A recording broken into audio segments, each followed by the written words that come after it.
This is the best critical pulse guide for once human mobile and PC. Hi, I'm Mon, and let's get started with how to properly build the Power Surge Crossbow Critical Pulse. And so, let's start with an overview of its weapon features to understand how the weapon works. Starting with its first feature, triggers continuous power surge on hit with a 70% chance to generate deviated particles near the player. Pick them up to enter charged state. Now, what is Power Surge? Power Surge is status/elemental damage of 50% psi intensity and inflicts Power Surge status for 6 seconds. If you wish to understand status/elemental damage better, then I'd recommend you to watch my Boom Boom guide where I explain it during its own weapon overview. Now, back to Power Surge, usually this 50% psi intensity of damage happens once per proc, but with this weapon, it's continuous Power Surge, so it's going to function as a dot. This damage cannot crit, cannot strike weak spots, and will not decay with distance. Then, coming back to the first feature, deviated particles will look like this, and you're going to want to pick them up to enter charged state. Now there is a small inconvenience with this, is that although it's much better than Pyroclasm's particles since these ones spawn near you, they still take some time to lock onto you. So if you're just running around, you will sometimes miss them, which is pretty bad. Then, continuous power surge can trigger every 0.5 seconds within 3 seconds on the current target. Higher stacks shorten the trigger interval, stacking up to 5 times and up to a proc each 0.26 second. Okay, so this is to increase your DPS the faster you trigger power surge. Then, while in charged state, hitting a target consumes 1 charge to create an orb of lightning, dealing shock elemental status damage of 75% psi intensity to targets within 5 meters every 0.5 seconds. This damage also benefits from Power Surge damage bonus and has a 5% chance to generate deviated particles lasting for 3 seconds, and this damage deals 50% of its value against players. Now this is great, this will also generate deviated particles, although these ones will generate near the enemy that you shot at. But essentially, this feature is what's going to allow this weapon to deal its satisfying AoE damage, and that's why not picking particles will hurt you a lot, since you're going to miss out on those extra surge procs on your main target and on its adjacent ones, so pick those particles. Then lastly, shock elemental damage bonus plus 30%. With all that said, now we know that this weapon is heavily elemental oriented, since, well, most of its damage comes from elemental damage, and it only shoots 1 bolt at a time. Now for the calibration, you'll want to go with portable style, since precision style increases your reload time, which is a debuff we do not want. And its attack and range buffs are negligible stats for this weapon, since the crossbow is an elemental oriented weapon. So with that said, calibration substats should be double elemental damage bonuses. For the accessories, we only have the optic to choose. There's only really like 3 options, and they don't really like change the way this gun deals its damage. So really it's just a matter of personal preference, whichever scope that you prefer. However, as for the ammo, the usually preferred ammo to use would be blasting AP arrows, which is that triggering shock increases your psi intensity, which is very important for this weapon, by 12%. Though for some content, suppression AP arrow will be better, but I will make a separate video about suppression ammo versus your normal gold ammo. For the deviation, unfortunately we still don't have a dedicated deviation for power surge weapons, so you'll have to use Mini Feaster, and the reason why is because the Mini Feaster will give status damage bonus, and it will max out at 80% total. And now there is a trick to use this deviation effectively. So if we read the description, it says continuously follows the player and summons one tentacle near an enemy every 1.5 seconds.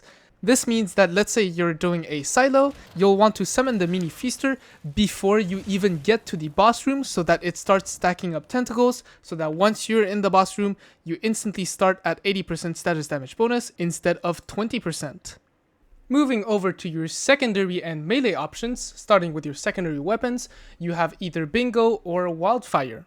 And we're really just using them for the Bullseye buff, which is going to be the 8% vulnerability effect given by the Bullseye mark. But because the buffs that these two weapons give, preferably you'll want to use Bingo, because after switching to this weapon, the first hit will trigger the Bullseye. So pretty much what you'll be doing here is, let's say you're on the critical pulse weapon, you just swap to Bingo, this is the boss, I just mark him once, and then I swap back to pulse, and I start DPSing with pulse. Then as for the melee weapon, the preferred weapon will be the Kukri. It can only be obtained by doing dungeons or by doing Prime Wars, so pretty much just any box or loot thing that will give you a weapon. But the reason why we'll be using the Kukri is thanks to its second weapon feature. When defeating an enemy with a heavy strike, Psy Intensity plus 20%, which is a massive buff for the critical pulse. And now in order to, let's say this is an enemy, avoiding to always swapping back to the Kukri to kill it, what you want to do is you want to get this deviation right here, which is the Ice Pot. But pretty much what this deviation does is it'll produce ice cubes, or as the game says, like the official name, sticky ice crystals. And what you want to do is you want to collect those, and if I throw this on the ground, let's say my current Psy Intensity is 915, I am currently bugged, but if I destroy this with a heavy strike and I look at my Psy Intensity, it's now at 1098, which is a very big boost. So yeah, this trick is just so that you avoid killing actual enemies with the Kukri, because the Kukri itself doesn't really do a lot of damage, and this will save you a lot of time. Of course, don't do this trick every time you're about to kill an enemy, just do it before you're about to kill high HP enemies. Moving over to your key gear, you have two options, first being the overloaded pants, and you also have the Mayfly goggles. Now the goggles add one more power surge damage instance per proc, which is the trigger count plus 1, but reduce all your power surge damage by 30%. However, with the overloaded pants, after triggering power surge 20 times, you'll gain 6 instances where each time you shoot, you won't need to reload, and you'll also get shock damage plus 20% at the same time. This has a cooldown of 4 seconds, and triggering power surge during the cooldown does not count towards this effect. Now here, as you can see on my screen, I have these 6 instances where I can shoot without reloading, just like this. However, if I swap the weapon out, you'll see that that effect immediately goes into cooldown. If I come back, well, I just don't have the effect anymore. So you lose the 6 instances or whatever if you swap the weapon out. So just be careful with that if you decide to run the overloaded pants. Now, if you don't know which one to choose, well, let me tell you, it doesn't really matter much. They both perform the same or around the same as seen on screen right now, and it'll mostly come down to which playstyle you prefer. If you prefer consistency, then go with the Mayfly goggles, but if you prefer burst, then go with the overloaded pants. Now, before talking about gear sets, if you wish to see more Once Human guides from me, then make sure to like this video, subscribe to my channel, and turn on that bell for any notifications. And with that said, let's move on to the gear sets. So for the gear sets, you have two options. The first one being if you're in a Manibus server and are fine with playing with low HP. And that would be 3-piece Treacherous with either 2-piece Shelter or 2-piece Blackstone. The 3-piece Treacherous will give you a permanent 50% status damage bonus as long as you keep your HP low. And the 2-piece Shelter is a permanent 8% elemental damage bonus, whereas the 2-piece Blackstone can give up to 10% elemental damage bonus, however it needs to be stacked. Now, to show you that the 3-piece Treacherous effect can actually give 50% weapon and status damage bonus, here I have essentially nothing equipped, like no mods, And as for my Cradle, I have no Cradle, so if I take a look at my stat sheet, I'm currently holding the Crossbow, and I have 50% weapon and status damage bonus. And to have this much bonuses permanently, well, you're going to want to keep your HP low, and the way to do this would be to keep your sanity low. Now, I like to keep my sanity at the absolute lowest, but that would be for also another reason, which will be explained later. But essentially, to have low sanity, you're going to want to manually reduce it with either oranges, cactus, seaweed, or spoiled food. So eating the first three options will reduce your sanity by 100 points, which is kind of painful in my opinion. So I myself would rather go for eating spoiled food, since it reduces your sanity level by 200 points instead of 100. However, eating this can induce something called gastric discomfort, which I don't currently have, but gastric discomfort is going to pretty much make you lose weight continuously and will sometimes force you to vomit. So you're going to want to keep some antibiotics on you if you decide to use spoiled food, since antibiotics, as we can read in its description, it provides continuous healing for gastric discomfort, and every time you eat an antibiotic, it'll fully remove the gastric discomfort effect. Now, there is a caveat for this gear set option, which is if Lunar Oracle is going on, so if you're in a Lunar Oracle server and you're actively playing, then killing enemies will automatically heal your sanity back up, and you don't want that, which is why we'll move over to the second option. But if you don't want to do the low HP playstyle, or are playing in the Way of Winter server, then you should definitively go for 4-piece Blackstone, which the game unfortunately isn't letting me scroll, but with this set, especially when you craft it with Hot Rock ore or Cold Crystal ore if you're in a Way of Winter server, you'll get the most amount of elemental damage bonus. Now I can show up to the 3-piece effect, but not the 4-piece. But yeah, 4-piece Blackstone, and for the 1-piece effect, you will want to use Renegade for the 15% reload speed that it gives, which is very nice for the Crossbow, which is a weapon that you constantly reload. Now for the hide that you'll want to use on your mask, that would be the Lucky Rabbit Fur. But if you can't afford that, then of course you can go with either Lunar Rabbit Fur or Lunar Wool. Now, if we take a look at what Lucky Rabbit Fur does, it says, after scoring a crit, elemental damage plus 10% for 3 seconds. But that's not actually true. The condition here is actually just after dealing damage. So if I show it to you here, I currently have no Cradle. I have no mods essentially, and I'm using a mask which was crafted using Lucky Rabbit Fur. And so currently my elemental damage stands at 49.1% for my shock elemental damage bonus. If I just shoot at this dummy and take a look at my stat sheet, I am now at 59%. And if you rewind the clip, you'll see that I did not crit the dummy, and I still got the 10% bonus. Moving over to the Cradle perks, I'm currently in a Lunar server, so I'll only cover those. Starting with Anti-Phase, you want to have this for the crossbow damage bonus, and for the additional 100% damage bonus against Super Anomaly Phase. Then you'll want Status Enhancement for the status damage bonus, Elemental Sense for the elements damage bonus, which corresponds to Power Surge damage bonus. Then you'll also want Transient Impact for the Power Surge damage bonus. Then, since I'm running the low HP build, I'll run Deviant Energy Defense, which is an extra shield after I summon my Deviation. And of course, I'll want Chaotic Thoughts for the, well, if we just read the description, it says, when you have a whim due to low sanity, damage reduction against deviants plus 10%, and damage against deviants plus 10%.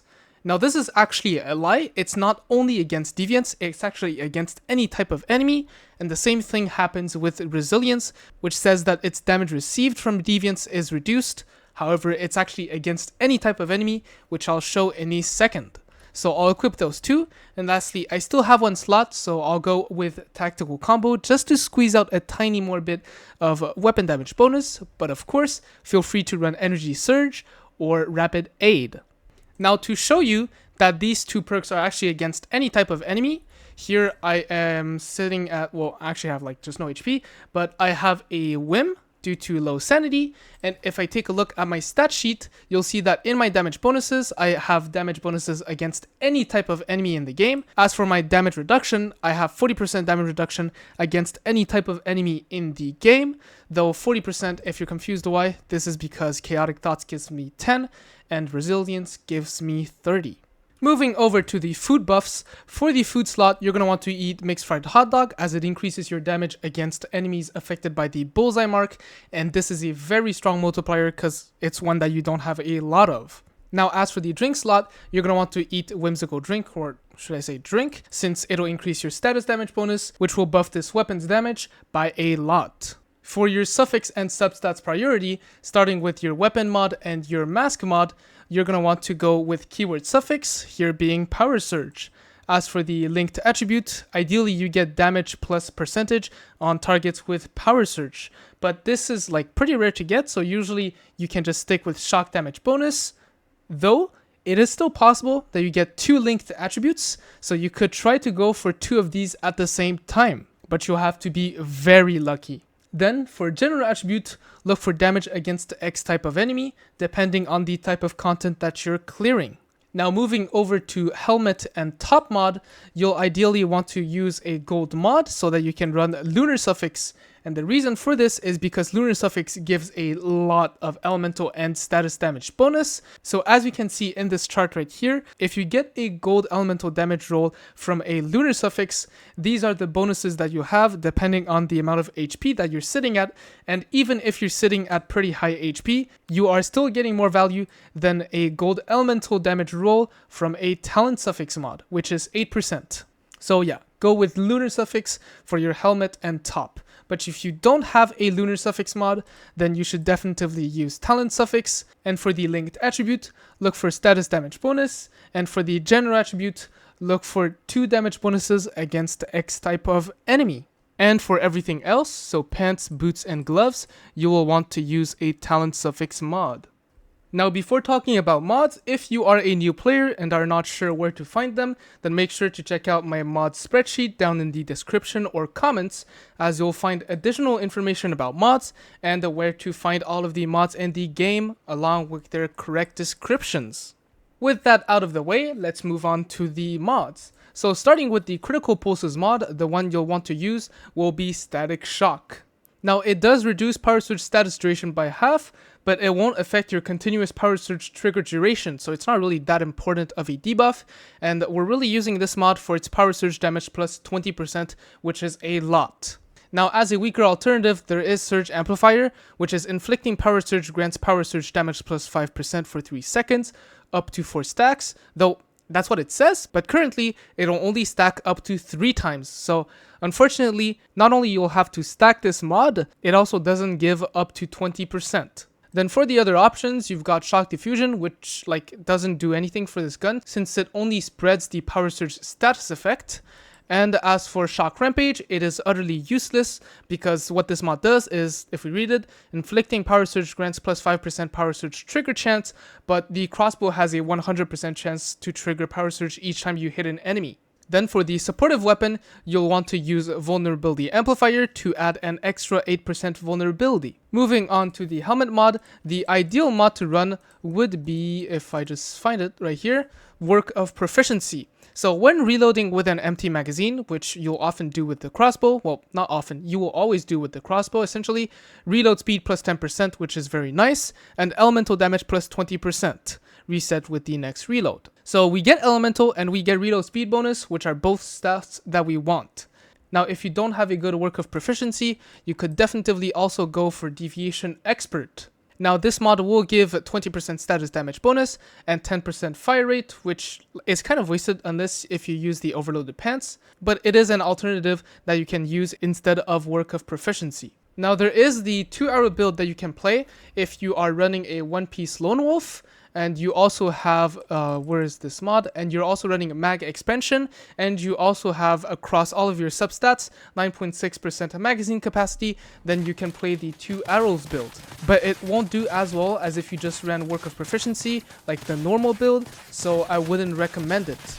Then for the mask, you want to run Thunderclap for the Power Surge nuke on your 21st Power Surge proc. This is your only option, as the other option for Power Surge weapons will be First Electrocution, and it's just useless for this weapon since its ultimate damage bonus of 30% only applies for enemies without Power Surge status, and the crossbow applies the Power Surge status.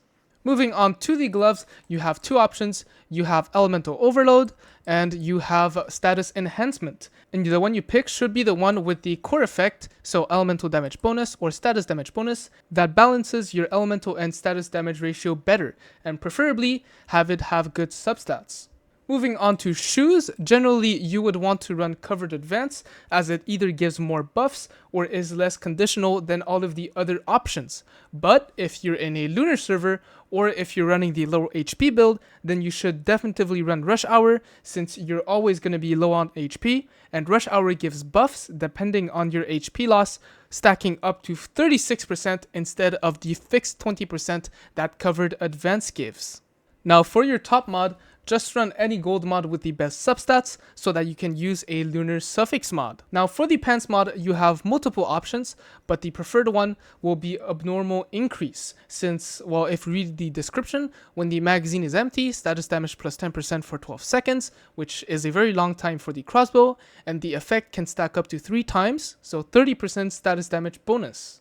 Now, you could go for Elemental Resonance, which is up to 24% elemental damage bonus, but that mod struggles to reach that number if your surge procs are only hitting a single enemy. Then, a worse option than Elemental Resonance would be Precision Charge, which although it does instantly give 24% elemental damage bonus if you hit a weak spot with the crossbow, the problem is you have to constantly hit weak spots every single time you reload, as the buff calculation resets each time you reload.